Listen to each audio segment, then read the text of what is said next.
अगर मैं foreign study की बात करूं तो स्टूडेंट के दिमाग में सबसे पहले आता है क्वालिटी एजुकेशन, कम फीस, बेटर जॉब अपॉर्चुनिटी और सबसे मेन पीआर।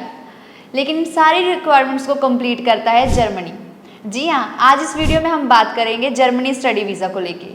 बहुत से स्टूडेंट जर्मनी अप्लाई करना चाहते हैं लेकिन उनको जर्मनी का स्टडी वीज़ा प्रोसेस और एलिजिबिलिटी क्राइटेरिया क्लियर नहीं है।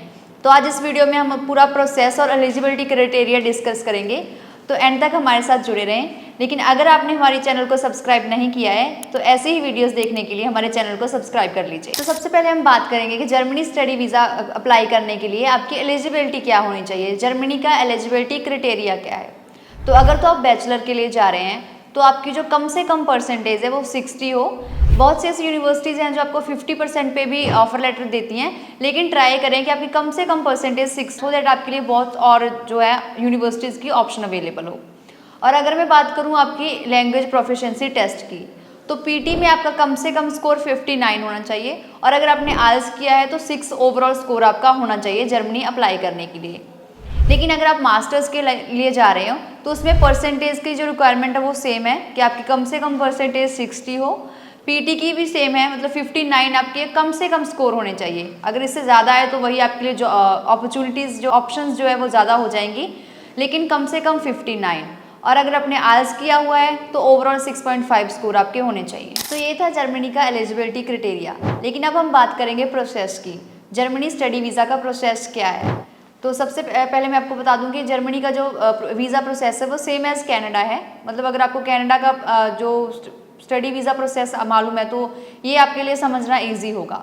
सबसे पहले सेम एज़ कनाडा आपकी एलिजिबिलिटी देखी जाती है, उसके अकॉर्डिंग आपको ऑप्शंस आती है, देन आप अपना ऑफर लेटर अप्लाई करते हो।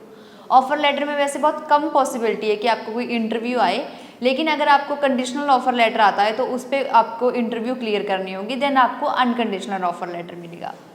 तो जैसे ही आपको अनकंडीशनल ऑफर लेटर मिलता है आप अपनी फ़ीस पे करोगे, वो ऑफर लेटर पे मेंशन होगी। लेकिन इससे पहले मैं आपको रेकमेंड करूँगी कि जैसे ही आप अपना ऑफर लेटर अप्लाई करते हो साथ ही साथ आप अपना एपीएस अप्लाई कर दो।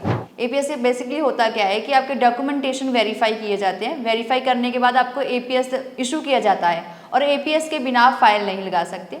तो जैसे ही आप अपना जर्मनी का प्रोसेस स्टार्ट करते हो सेम टाइम पे आप अपना एपीएस अप्लाई कर दो, क्योंकि इसको आने में 2-2.5 महीने लग जाते हैं। तो बेटर है कि जैसे ही अपना डॉक्यूमेंट कंप्लीट करोगे, पूरा प्रोसेस क्लियर करोगे, तब तक आपका एपीएस आपको मिल जाएगा। इसके बाद आप अपनी फ़ीस पे करते हो। आप 6 महीने की फ़ीस भर के भी अपना जो है जर्मनी का स्टडी वीज़ा अप्लाई कर सकते हो। लेकिन हम आपको हाईली रेकमेंड नहीं करेंगे कि एटलीस्ट आप अपनी 1 ईयर फ़ीस यहाँ से पे करके जाएँ। लेकिन उसमें ये चीज़ है कि अगर आपका एपीएस नहीं आता है तो आप फीस ना भरें, क्योंकि कभी कभी होता है कि आपका एपीएस अगर डिक्लाइन हो जाता है तो आपको ये फ़ीस रिफ़ंड करवानी पड़ेगी और उसमें कुछ यूनिवर्सिटीज़ की कंडीशंस हो सकती है, कुछ वो फ़ीस डिडक्ट करके देंगे। तो आप एपीएस तक अपनी वेट करेंगे, एपीएस के बिना अपनी फ़ीस जो ना भरें। इसके बाद फ़ीस भरने के बाद आपको एलओए आता है। एलओए बहुत इंपॉर्टेंट डॉक्यूमेंट है आपकी फाइलिंग में। एलओए के बिना आप अपनी फ़ाइल कभी भी लॉन्च ना करें, एलओए की वेट करें। जैसे ही आपका एलओए आता है इसके बाद आप अपनी फ़ाइल लॉन्च करें। इसके बाद जैसे आप कनाडा में जीआईसी अकाउंट ओपन करते हो, बच्चों को लिविंग एक्सपेंस या कोई एक्सपेंस निकालने के लिए वहाँ पे हम उनकी saving as a saving GIC account open करते हैं, वैसे ही जर्मनी में आपका एक ब्लॉक अकाउंट ओपन होगा। उसकी अगर मैं फ़ीस की बात करूँ तो 11,208 यूरो होती है। उसमें से आपको इंस्टॉलमेंट में जो वापस आती है पेमेंट 934 यूरो आपको पर मंथ मिलेगा। उसमें से आप अपना जो एक्सपेंस वो इजीली निकाल सकते हो। एंड इसके बाद आपकी होती है डॉक्यूमेंट प्रिपरेशन।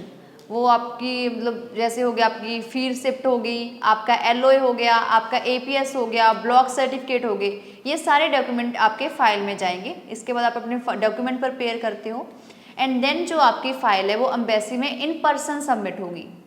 यहाँ पे कहीं ना कहीं बच्चों को स्लॉट लेने में दिक्कत आ सकती है।